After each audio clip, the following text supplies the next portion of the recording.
Welcome back. You may be surprised to learn that Games Workshop has remembered that Battle for Middle-earth exists. Look, that's very sarcastic. That's a mean way to start, innit? I'll be honest, I just wasn't expecting this. So yesterday, there was just a random, quite significant reveal for that system.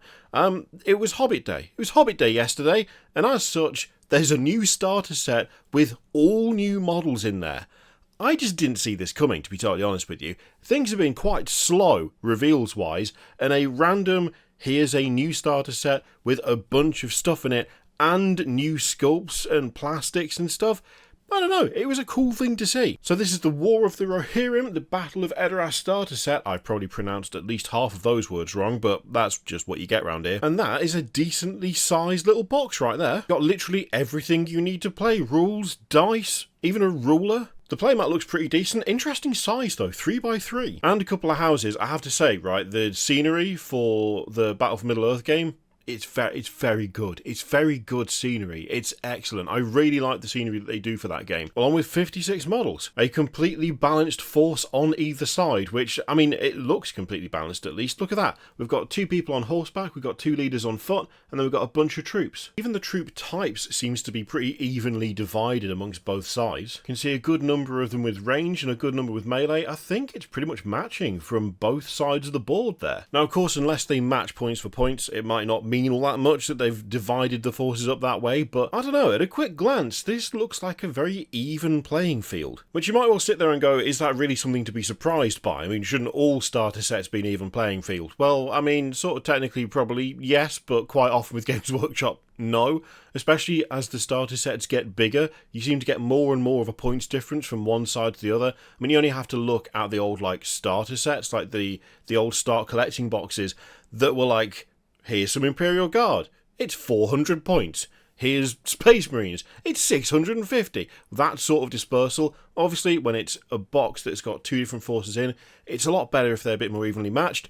I mean, on the surface of it, this looks pretty evenly matched to me. All of the miniatures are new, all of them are plastic as well. For the Rohirrim, we've got the Princes Haleth and Hammer. Again, there's no way I've just pronounced those correctly, but they look good. They also look to be in the same scale as the existing range as well, so they should hopefully slot in pretty nicely with anything you've already got. The Lord of the Rings stuff is a slightly different scale to the rest of what Games Workshop makes, which is why the proportions sometimes feel a little bit different. It's because they are. They do look good though.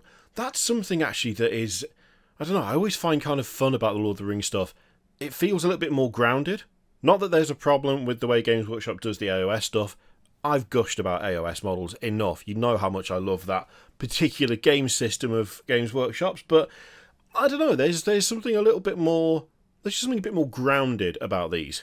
Be curious to know if that horse's head is the right size, given that that's something they've been inconsistent with when it comes to AOS for a while. Pretty solid models, like them. Oh, I see. And so you got 1 on foot and you got 1 on horse. Interesting. So you got the choice. That's cool. And then you've got Hammer. Again, you've got the choice of on horse or on foot. I really like the on foot one.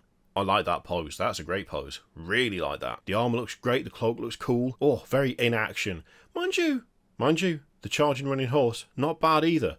And super cool helmet. Very cool helmet. Also got the Warriors of Rohan, which look fantastic. I love the designs on the shields. Oh, there's a really nice mix. There's a good mix of different designs there. Really makes them stand out. Obviously a few repeated poses, but that's to be expected. I'm trying to work out if they intentionally put the same shields on each of the repeated poses or whether that's somehow locked in. I didn't see whether these were like push fit or anything. It could also be that they only had the one squad assembled and they just doubled them up so that they had enough for the picture. To be honest, it's a possibility, innit? It's a possibility. If they needed 20 of them, just paint up 10 and then just photograph them from different angles. Bit of copy paste in Photoshop and you're done. If we wanted to be really, really over the top about this, we could take them into Photoshop and zoom in and see if all the brushstrokes are the same. But that is the kind of childish nonsense that I'm not going to do. You're expecting a joke here where I actually cut to it and do it, but I'm not going to do that. I'm not going to do it. Anyway, they do look good. They do look good. That's the important thing. They look good. I like them a lot. So yeah, 24 Warriors of Rohan. Same design aesthetic as the classic models from years gone by, but have been brought up to date with the latest sculpting wizardry. Nice, nice work. So, we've also got the Hill Tribesmen, with Wolf, the leader of the Dunlendings. That's an angry chap. Look at that. I do like that sort of faceplate on the horse, the helmet thing, whatever that is. That was cool. Also, the little bits of armour on the back are really nice. In fact, that's a very good mounted model. I like that a lot. I'm not sold on the on foot one, but that's just because he's leaning at a weird angle that it's not really doing it for me. I think he's sort of stepping forward like on a rock and on a shield that he's also stood on from a dead Warrior of Rohan, which is fine, but it's just a little bit of an awkward pose. Definitely prefer the horse version there. Then we've got General Targ. I do like that pose. That's a good pose. It's an underutilized pose, the pointing authoritatively pose. Very nice. I really like his armour as well. That's just a cool outfit. That guy, he's got some style to him. Targ has got some style. That's actually quite a nice pose on the horse as well. Having him turning as though he's like wheeling it around, that's nice. I like that. Bit more of a sort of Shire horse looking horse as well there.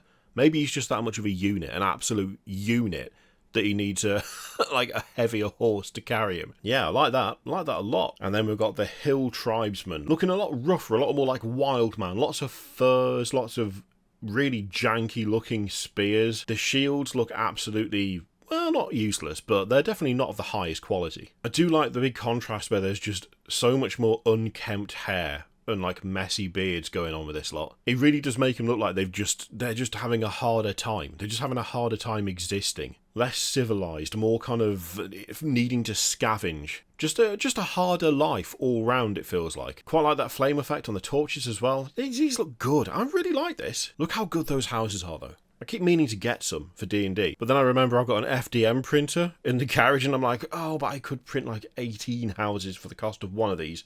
That's an exaggeration, but it's not that much of an exaggeration. They are very nicely designed, though. Yeah, and you get the rules, you get scenarios and profiles. This is a nice box. There's some good miniatures in this box. I'll be super curious to hear what those of you who already play think of this, because to my uneducated outsider eye, it looks like a pretty decent, balanced box, a good way to get people started.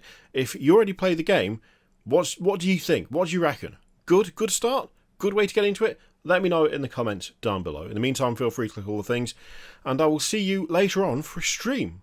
Thanks for watching.